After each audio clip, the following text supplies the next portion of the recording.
certainly, as I mentioned, location. Yeah. Because if there's no parking, people can't get to you. That's right. Right. And there are plenty of other people doing what you do who may have better parking. Yeah. And it's easier. And loyalty is important, but to a point. Yep. Someone will be loyal. If they're going to circle the block once or twice, you've lost them.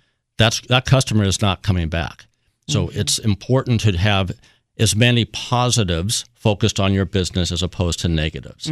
Are you in a shopping center where you can't be seen from the street?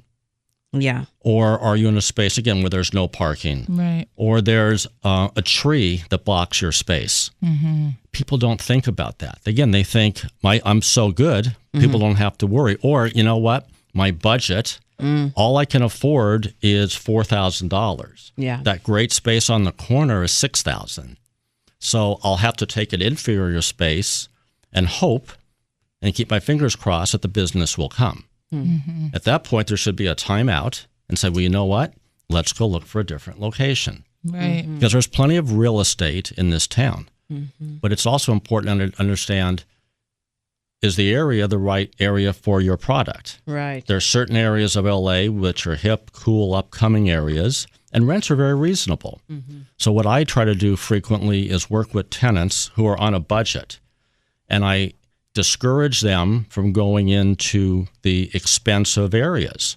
Don't go to the proven areas because your chances are the chances of success are much weaker. Go to an area that's up and coming. Yeah. You go to an area like East Hollywood on Sunset and Alvarado. You go to Eagle Rock. Yes. You go to Mar Vista.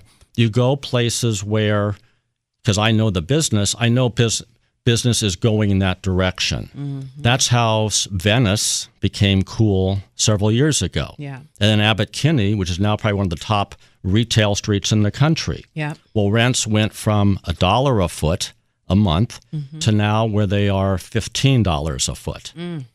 Chance of making money at $15 a foot are all but impossible. Yeah. Right. But people say, ooh, I want to be there. Yeah. Well, that's great, but you can't. Because the folks that are on Abbot Kinney or Rodeo Drive or these high-profile streets, these are usually billboard stores, which means they're not there to make money. They're there because they need to have an identity. They have to have their brand on these streets. Mom-and-pop tenants, there's plenty of places for a mom-and-pop, but not on these high-profile commercial streets. Right. Leave that to the international and national brands. Yeah. There's plenty of places where local people shop, and you can do just fine as a for consumers.